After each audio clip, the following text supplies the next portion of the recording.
Hello दोस्तों, मैं दीपक स्वागत करता हूं अपने SSC update practice with Deepak classes पर। तो हम लोगों ने पिछली क्लास में जो प्रश्न किए थे उनमें से कुछ प्रश्न रह गए थे। तो चलिए हम इसी सीरीज में आगे की तरफ बढ़ते हैं और आगे की तरफ हम किस प्रकार से इन प्रश्नों को करते हैं। देखिए, पहले मैंने आपको एक्सप्लेन किया था, उसके बाद मैंने आपको इस प्रकार से समझाया है प्रश्न के माध्यम से, तो आप जुड़ना ना भूलें। चलिए दोस्तों, हमारा अगला प्रश्न है सर्वाधिक बोली जाने वाली भाषा कौन सी? सर्वाधिक बोली जाने वाली भाषा कौन सी है? सर्वाधिक बोली जाने वाली भाषा कौन सी है? तो आपको पता होगा कि सर्वाधिक बोली जाने वाली भाषा हमारी हिंदी है। अगला प्रश्न हमारा होगा कि सबसे बड़ी जनजाति कौन सी है? तो सबसे बड़ी जनजाति है भील। भारत की सबसे बड़ी जनजाति भील है और दूसरी सबसे बड़ी जनजाति दोस्तों कौन सी है? गौड़ है। ठीक है ना। चलिएगा, उसके बाद में दोस्तों हमारा अब मान के चलिए हम अक्षांश स्थिति के बारे में बात करें। देखिए, मैंने आपको पहले समझाया था तो इसका बहुत फायदा होगा आपको। देखिए, अक्षांश स्थिति की जब हम बात कर रहे हैं तो हमारे कितनी है? 8 डिग्री 4 मिनट से 37 डिग्री 6 मिनट उत्तरी अक्षांश। ठीक है। अब देशांतरी विस्तार की बात करते हैं तो देशांतरी स्थिति हमारी है 68 डिग्री 7 मिनट से 97 डिग्री पूर्वी देशांतर। ये आपको जरूर देखना है, पूर्वी देशांतर और उत्तरी अक्षांश। ठीक है ना। चलिएगा दोस्तों, अगर वीडियो अच्छी आ रही हो तो मैं तो नहीं कहूँगा कि पसंद आ रही हो तो लाइक करें या ना करें। अगर आपको अच्छा लगता है तो कर सकते हैं, नहीं कोई दिक्कत नहीं है। ठीक है ना दोस्तों। चलिएगा, अगला प्रश्न है हमारा उत्तर से दक्षिण तक की लंबाई। उत्तर से दक्षिण तक की लंबाई देखिए, मैं ये भी बता चुका हूँ। तो उत्तर से दक्षिण तक की हमारी लंबाई भारत की कितनी है? 3214 किलोमीटर है, मतलब 3214 किलोमीटर है। तो चलिए दोस्तों, अगला प्रश्न हमारा होगा कि पूर्व से पश्चिम तक की लंबाई हमारी कितनी है? 2933 किलोमीटर है। देखिए, अगला प्रश्न है हमारा भारत का पूर्वी बिंदु कौन सा है? मैंने बताया था आपको किबिथु है। किबिथु कहाँ पर है? अरुणाचल प्रदेश में है। अरुणाचल कर लो इसको, अरुणाचल हो गया है। ठीक है ना। चलिए दोस्तों, इसके बाद हमारा अगला प्रश्न कौन सा होगा दोस्तों कि पश्चिमी बिंदु कौन सा है भारत का? तो मैंने आप लोगों को ये भी बताया है कि भारत का पश्चिमी बिंदु गौर माता या गुहार मोती है, जो कहाँ पर स्थित है दोस्तों? गुजरात में स्थित है। ठीक है दोस्तों। चलिएगा, अगला प्रश्न है हमारा उत्तरी बिंदु। अब आपको पता है, बताया था मैंने, उत्तरी बिंदु कहाँ पर होगा? उत्तर में क्या है हमारा? हिमालय है। और उत्तर में ही हमारा क्या है? लद्दाख या कश्मीर है। तो कहाँ से हम कॉल करेंगे? तो इंदिरा जी को हम कॉल कहाँ से करेंगे? छत से कॉल करेंगे, यानी ऊपर से कॉल करेंगे। तो इस प्रकार हम इसको याद रख सकते हैं, कहाँ से कश्मीर, कहाँ से कॉल, और कॉल कहाँ से करेंगे? ऊपर से। ऊपर से मतलब लद्दाख से। ठीक है दोस्तों, इस प्रकार से हम याद रखेंगे।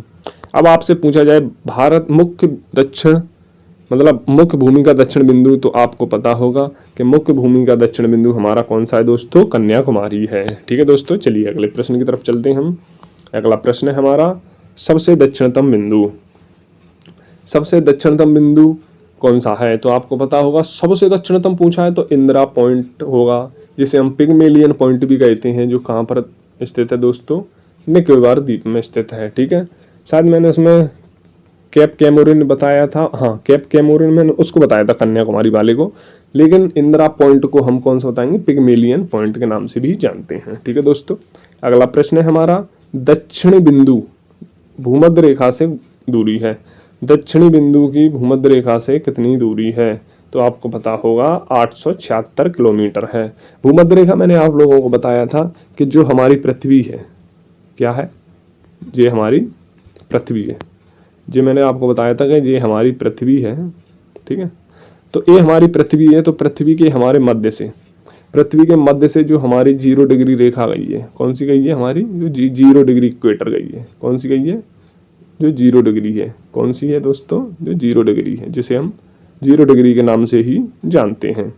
तो जो हमारी 0 डिग्री रेखा है, जिसे ही हम इक्वेटर कहते हैं, इक्वेटर या भूमध्य रेखा कहते हैं, जिसकी दूरी, देखिए इक्वेटर की दूरी कहाँ से? हमारे दक्षिण बिंदु से भारत के से कितनी दूरी पर है?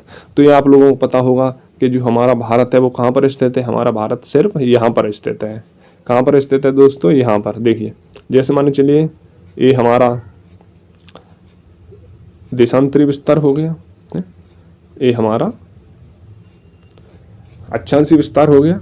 अब जो हमारा भारत है कहाँ पर है? यहाँ पर है। कहाँ पर है? यहाँ पर है। तो इस प्रकार से हम लोगों ने भारत के बारे में जाना है। तो जो हमारा यहाँ से है, तो यहाँ से जो यहाँ तक की दूरी है जो हमारी कितनी है दोस्तों 876 किलोमीटर है। चलिए अगले प्रश्न की तरफ चलते हैं हम। अगला प्रश्न है हमारा, स्थल सीमा की कुल लंबाई कितनी है। देखिएगा, स्थल सीमा की कुल लंबाई के बारे में बताया गया है। तो स्थल की सीमा हमारी 15,200 किलोमीटर है। कितनी है 15,200 किलोमीटर। अगर आपसे पूछा जाए मुख्य भूमि के तट की लंबाई, मुख्य भूमि के तट की लंबाई आप समझ रहे हो। देखिए मैं आपको मैप में बता देता हूँ, है मैप में बताता हूँ। देखिए मैप में आप लोगों को बताता हूँ, सॉरी कहाँ से, देखिए मैप, ये हमारा मैप है। मैप में आप लोगों से पूछा गया है, मैप में कहाँ से पूछा गया है दोस्तों, आपको मैप में पूछा गया है। तो देखिए मैप में आपको मैं बताता हूँ कहाँ से कहाँ तक की पूछ रहे हैं। मुख्य भूमि की, मुख्य भूमि मान के चलो, जैसे मान के चलो आप लोग मुख्य भूमि, ये हमारा मुख्य भूमि है जो हमारी समुद्र से नहीं लगी है। जो हमारी मुख्य भूमि की लंबाई है, जो हमारी इधर से होते हुए, ये लंबाई हमारी ऐसे होते हुए इस प्रकार से गई है। कहाँ से गई है, इस प्रकार से, और ये हमारी यहाँ तक, ठीक है ना। जो हमारी मुख्य भूमि की लंबाई है, इसकी हमारी कितनी है, स्थल सीमा की कुल लंबाई हमारी दोस्तों कितनी है, स्थल सीमा की हमारी कुल लंबाई है दोस्तों कितनी, 15,200 किलोमीटर। कितनी है 15,200 किलोमीटर, ठीक है दोस्तों। इसके बाद में आपसे पूछा गया है क्या, इसके बाद में आपसे पूछा गया है, इसके बाद में आपसे पूछा गया है किसके, तटीय लंबाई के बारे में।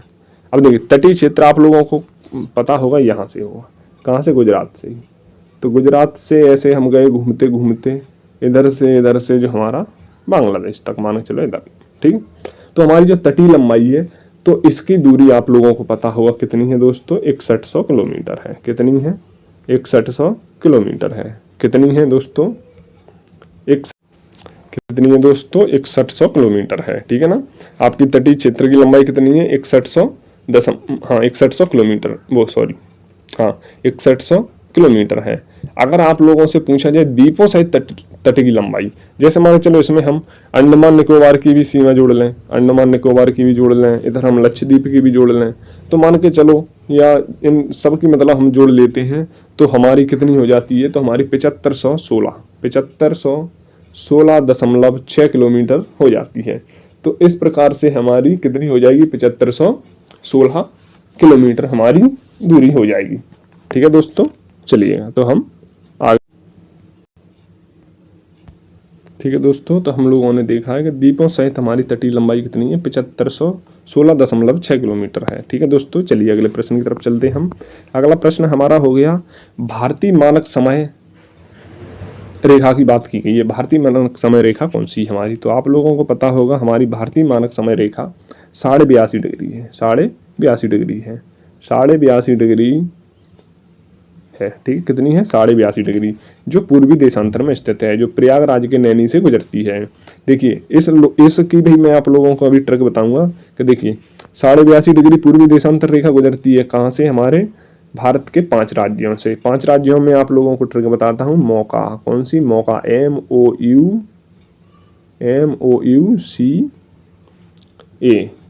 5 राज्य हो गए, 1 2 3 4 5।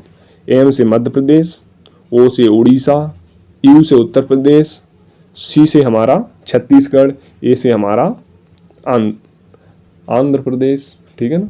क्या हो जाएगा दोस्तों, हमारा आंध्र प्रदेश हो जाएगा, ठीक है ना, ठीक। अब देखिए 5 राज्यों से सबसे पहले हमारी उत्तर प्रदेश से गुजरेगी, ठीक है। अब देखिए मैप तो मैं बार बार नहीं ला सकता हूँ, बार बार पूरा सिस्टम दिक्कत होता है। देखिएगा जैसे हमारा, ये हमारा इंडिया का मैप है। देखिए मैं आपको ड्रॉ करके बताता हूँ थोड़ा सा। जैसे मान के चलिए हमारा इंडिया का मैप, ठीक है ना, ये हमारा लगभग इंडिया का मैप है, ठीक है ना, ये हमारा इंडिया का मैप है। तो ये हमारा नेपाल वगैरह है, तो यहाँ से गुजरती है इस प्रकार से, ठीक है। तो यहाँ पर हमारा उत्तर प्रदेश आ जाता है, यहाँ पर थोड़ा सा हमारा मध्य प्रदेश आ जाता है, फिर यहाँ पर हमारा छत्तीसगढ़ आ जाता है, फिर हमारा उड़ीसा आ जाता है, फिर हमारा यहाँ से आंध्र प्रदेश आ जाता है, ठीक है दोस्तों। इस प्रकार से 5 राज्यों से गुजरती है, ठीक है। चलिएगा अगले प्रश्न की तरफ हम चलते हैं। अगला हमारा है भारतीय मानक समय रेखा। भारतीय मानक समय रेखा, भारतीय मानक समय रेखा या ग्रीनविच समय के बीच में कितना अंतर है, तो आपको पता होगा 5.5 घंटे का अंतर है। कितने घंटे का, 5.5 घंटे का अंतर है। आप लोगों को ये भी पता होना चाहिए कि 1 डिग्री में कितने में? 1 डिग्री में।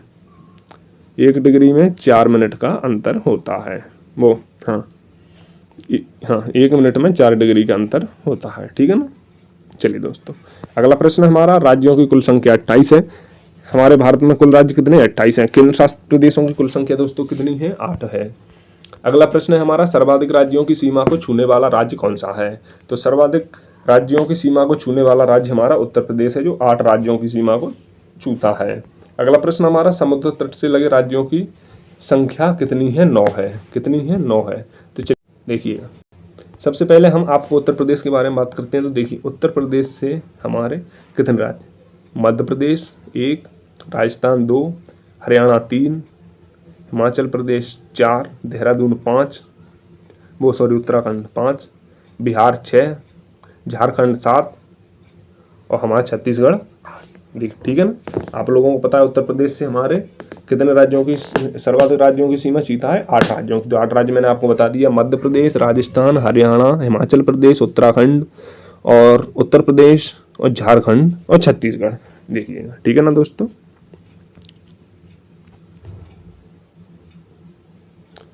चलिए अगला प्रश्न है हमारा,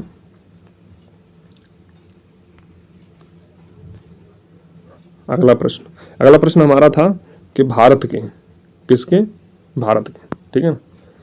हाँ ये था अगला प्रश्न हमारा। कौन सा था दोस्तों? अगला प्रश्न है, समुद्र तटीय राज्यों की संख्या कितनी है? 9 है। तो ये 9 राज्य भी मैं आप लोगों को गिना देता हूँ, ठीक है ना। तो चलिए मैं आपको ये 9 राज्य गिनाता हूँ। पहला हमारा गुजरात है, महाराष्ट्र है, गोवा तीसरा, कर्नाटक चौथा, केरल 5वां, तमिलनाडु 6वां, आंध्र प्रदेश 7वां और उड़ीसा हमारा 8वां और हमारा पश्चिम बंगाल हमारा 9वां है, ठीक है दोस्तों। गुजरात, महाराष्ट्र, गोवा, कर्नाटक, केरल, तमिलनाडु, आंध्र प्रदेश, उड़ीसा और वेस्ट बंगाल, ठीक है दोस्तों। ये हमारे कितने हो गए? 9 राज्य हो चुके हैं। अब आप लोगों को एक प्रश्न और है। अगला प्रश्न हमारा आएगा कौन सा होगा? केंद्र शासित प्रदेशों की कुल संख्या तो आप लोगों ने पढ़ ही ली है, मतलब समुद्र तट से लगे राज्यों की संख्या भी, मतलब सबसे लंबी तटरेखा। तो देखिए, सबसे लंबी तटरेखा आपको पता है किसकी है?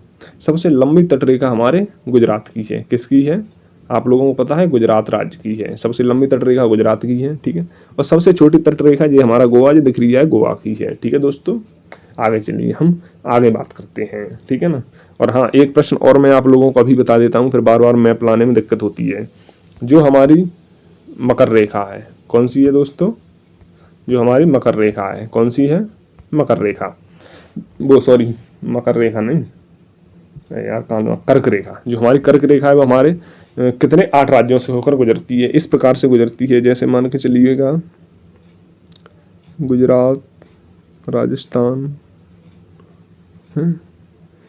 छत्तीसगढ़, झारखंड, पश्चिम बंगाल, त्रिपुरा और मिजोरम, ठीक है ना। अब मान चलिए इसमें देखिएगा, आप नहीं आई समझ में? क्या कलर में दिक्कत हुई है? अरे भाई कलर चेंज कर देता हूँ। अरे यार गलत हो गई है, तो मतलब ये वाली नहीं ली, लाइन वाली, ठीक है। इस प्रकार से, ठीक। अब तो दिख रही होगी रेड सी थोड़ी सी, ठीक है ना। अरे यार चलिए, चलो मैं हाथ से ड्राइंग कर देता हूँ आप लोगों की। इस प्रकार से थोड़ा राजस्थान को भी टच है, इस प्रकार से झारखंड, मिजोरम, मतलब यहाँ से ये है ना थोड़ी सी सबसे कम स्पर्श करती है किसको? राजस्थान को। तो कौन सी है? गुजरात है, राजस्थान है, मध्य प्रदेश है, छत्तीसगढ़, झारखंड, पश्चिम बंगाल और त्रिपुरा और मिजोरम। तो देखिए कितने राज्य हो चुके हैं? 1 2 3 4 5 6 7 और 8। कितने राज्यों से? 8 राज्यों से। तो इसकी हम लोगों की ट्रिक है मित्र पर गमछा झार, मित्र पर गमछा झार, जिससे हम इसको भी याद रख सकते हैं, ठीक है दोस्तों। चलिए अगले प्रश्न की तरफ चलते हैं हम। हमारा अगला प्रश्न, ठीक है दोस्तों। चलिए हमारा अगला प्रश्न कौन सा था? देखिए अभी हमने मैप में देखा है कि समुद्र तट से लंबी सबसे लंबी तटरेखा वाला राज्य कौन सा है? हमारा गुजरात है, ठीक है दोस्तों। चलिए अगला प्रश्न है हमारा, सबसे छोटी तटरेखा वाला राज्य, सबसे छोटी तटरेखा वाला राज्य हमारा कौन सा है? गोवा है, ठीक है। फिर उसके बाद अगला प्रश्न है हमारा 36, कौन सा है? प्रादेशिक जल सीमा, मतलब हमारा जो समुद्री मील है कितनी होती है? 1200। जैसे हमारा जो देश है, मान के चलिए, चलो मैं आप लोगों को ड्राइंग करके ही बता देता हूँ। जैसे जो हमारा इंडिया है, ठीक है ना, जो हमारा प्रायद्वीप भारत है, तो इसमें आप लोगों को पता होगा 12 नॉटिकल मतलब समुद्री मील 24 नॉटिकल माइल, है ना, कितनी होती है 12 24, इस प्रकार से इसकी दूरी होती है। कितनी होती है, रुकना 1 सेकंड, मैं आप लोगों को बताता हूँ कितनी होती। देखिएगा मैं बता रहा था आपको, हाँ देखिए आधार रेखा से जो हमारी आधार रेखा, हम इसी को मानते हैं, यहाँ पे आधार रेखा होती है उसको मानते हैं। तो 12 नॉटिकल मील तक जो हमारी कौन सी होती है, प्रादेशिक जल सीमा बोलते हैं हम जिसे। उसके बाद जो हमारी 24 नॉटिकल माइल है, कितनी है 12 और 24, जो हमारी 24 नॉटिकल माइल है वो हमारा संलग्न क्षेत्र होता है जिसमें हम साफ सफाई और प्रवासी काम वगैरह बना सकते हैं। उसके बाद जो हमारी 200 नॉटिकल माइल होती है, 200 कितनी 200 नॉटिकल माइल, इसमें हम सर्वेक्षण, संरक्षण, शोध, द्वीप आदि का निर्माण कर सकते हैं। ठीक है दोस्तों, चलिएगा अब हम अगले प्रश्न की तरफ चलते हैं। तो प्रादेशिक जल सीमा की लंबाई आपको पूछा जाए तो 12 मील होती है, 12 समुद्री मील होती है। तो आपको एक बात ये और पता होना चाहिए कि अगर समुद्री मील की बात की जा रही है तो एक समुद्री मील भी बराबर होता है हमारा 1.852 किलोमीटर के बराबर होता है। ठीक है दोस्तों, चलिएगा हमारा अगला प्रश्न है मध्य प्रदेश से गुजरने वाली रेखा। तो आपको पता ही होगा मध्य प्रदेश से हमारी कर्क रेखा गुजरती है। ठीक है, अगला प्रश्न हमारा कर्क रेखा गुजरती है। कर्क रेखा कितने राज्यों से होकर गुजरती है दोस्तों, 8 राज्यों से होकर। मैंने आपको ट्रिक भी बताई थी, मित्र पर गमछा झार, माँ से मित्र पर गमछा झार। तो आपको पता होगा सबसे पहले गुजरती है हमारी गुजरात से, राजस्थान से, मध्य प्रदेश से, छत्तीसगढ़, झारखंड, पश्चिम बंगाल, त्रिपुरा और मिजोरम से। ठीक है, उसके बाद दोस्तों हमारा अगला प्रश्न होगा सर्वाधिक नगरीकृत राज्य। जो सर्वाधिक नगरीकृत राज्य है तो आप लोगों को पता होगा मुंबई कहाँ पर पड़ती है, महाराष्ट्र में। जब जिस राज्य में मुंबई होगी ऐसा मान के चलो तो वहाँ पर भाई साहब नगरों की कमी होगी। तो सबसे ज़्यादा हमारा कहाँ पर होगा दोस्तों, सर्वाधिक नगरीकृत राज्य हमारा महाराष्ट्र होगा। ठीक है ना। अगला प्रश्न है हमारा न्यूनतम नगरीकृत राज्य होगा। अब बात करिए भाई साहब न्यूनतम, अब आप बताइए जहाँ पर पहाड़ हों, हिमाचल प्रदेश में पहाड़ है, बर्फ़ पड़ती है, वहाँ कौन नगर बसाएगा, है ना। तो इसलिए सबसे नगरीकृत सबसे कम कहाँ पर है, हमारा हिमाचल प्रदेश में है। दोस्तों अगला प्रश्न है हमारा सर्वाधिक वनाच्छादित राज्य हमारा कौन सा है, मध्य प्रदेश है। तो आपको पता होगा सर्वाधिक वनाच्छादित राज्य हमारा मध्य प्रदेश है। अगला प्रश्न हमारा सबसे न्यूनतम वनाच्छादित राज्य हमारा हरियाणा है। ठीक है ना दोस्तों, ओके चलिए अगला प्रश्न हमारा दोस्तों कौन सा है, सर्वाधिक मासिनराम। सर्वाधिक वर्षा कहाँ पर होती है, मासिनराम में। सर्वाधिक वर्षा हमारी मासिनराम में होती है, जो कहाँ पर है, मेघालय में। मेघालय में भी एक कहाँ पर है, खासी पहाड़ियों पर है। ठीक है ना दोस्तों।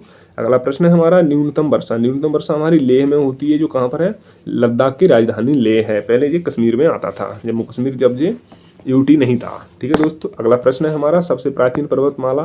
तो आपको पता होगा सबसे प्राचीन पर्वतमाला हमारी कौन सी है, अरावली है। सबसे प्राचीन पर्वतमाला दोस्तों कौन सी है, हमारी अरावली है। तो दोस्तों यहीं तक आपकी क्लास थी और आपकी क्लास शायद, हाँ, पूरे क्वेश्चन खत्म हो गए हैं। अगले टॉपिक में आपको भारत के पड़ोसी देश के बारे में बात करूंगा, तो उसको बताऊंगा। उस जब तक के लिए आप इस वीडियो को देखिएगा, पहले आप स्टार्टिंग में देख लीजिएगा, बहुत आपके डाउट क्लियर हो जाएंगे। यदि वो नहीं होते हैं तो उसके बाद आप लोगों को क्या करना है, इस वीडियो को दोबारा देखना है।